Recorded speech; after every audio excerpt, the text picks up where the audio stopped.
Panoor bomb സ്ഫോടനം കേന്ദ്ര ഏജൻസികളെ കൊണ്ട് അന്വേഷിപ്പിക്കണമെന്നാവശ്യപ്പെട്ട് മുഖ്യ തെരഞ്ഞെടുപ്പ് കമ്മീഷന് കെപിസിസി കത്ത് നൽകിയതായി എം ഹസൻ. മുഖ്യമന്ത്രിയും സിപിഎമ്മും തെരഞ്ഞെടുപ്പിനെ അക്രമവൽക്കരിക്കുകയാണെന്നും അദ്ദേഹം കുറ്റപ്പെടുത്തി. മോദിയേക്കാൾ വർഗീയ ധ്രുവീകരണ പ്രചരണം നടത്തുന്നത് മാനസപുത്രനായ പിണറായിയാണെന്നും ബിജെപിയുടെ താരപ്രചാരകനായി പിണറായി മാറിയെന്നും എം ഹസൻ പറഞ്ഞു. സൈബർ സഖാക്കളാണ് കേരള സ്റ്റോറിയുമായി ബന്ധപ്പെട്ട മതവിദ്വേഷം പ്രചരിപ്പിക്കുന്നതെന്നും എം ഹസൻ കുറ്റപ്പെടുത്തി.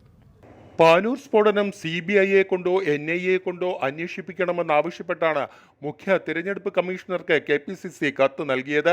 മുഖ്യമന്ത്രിയും സിപിഎമ്മും തിരഞ്ഞെടുപ്പിനെ അക്രമവൽക്കരിക്കുകയാണെന്നും ബോംബ് നിർമ്മാണം ഉന്നത നേതാക്കളുടെ അറിവോടെയാണ് നടന്നതെന്നും എം ഹസൻ കുറ്റപ്പെടുത്തി.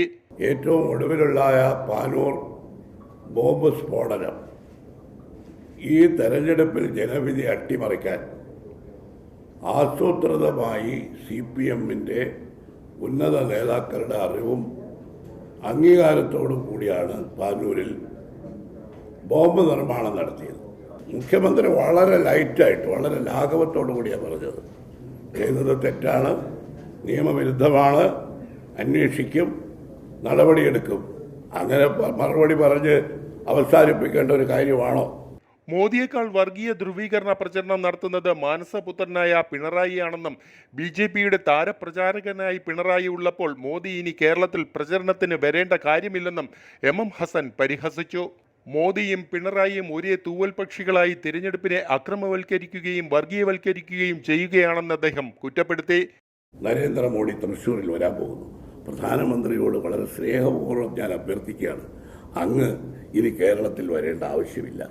കാരണം അങ്ങേക്കാൾ ശക്തമായി അങ്ങ് ഉന്നയിക്കുന്നതിനേക്കാൾ കൂടുതൽ വർഗീയ ധ്രുവീകരണത്തിന് വേണ്ടിയുള്ള പ്രചരണം നടത്താൻ അങ്ങയുടെ മാനസപുത്രനായി ഇപ്പോൾ മാറിയിട്ടുള്ള പിണറായി വിജയൻ ഇവിടെയുണ്ട്.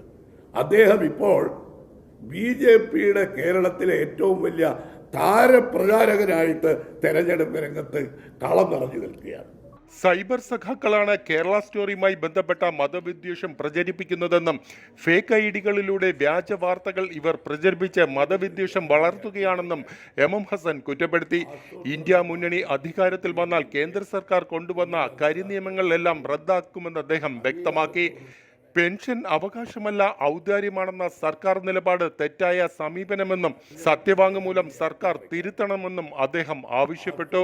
ദല്ലാൽ നന്ദകുമാർ അച്യുതാനന്ദന്റെ സൃഷ്ടിയാണെന്നും അയാളുടെ വിശ്വാസ്യതയില്ലാത്ത ആരോപണങ്ങൾക്ക് കോൺഗ്രസ് മറുപടി പറയേണ്ട കാര്യമില്ലെന്നും KPCC മാധ്യമസമിതി സംഘടിപ്പിച്ച മുഖാമുഖം പരിപാടിയിൽ എം ഹസൻ വ്യക്തമാക്കി.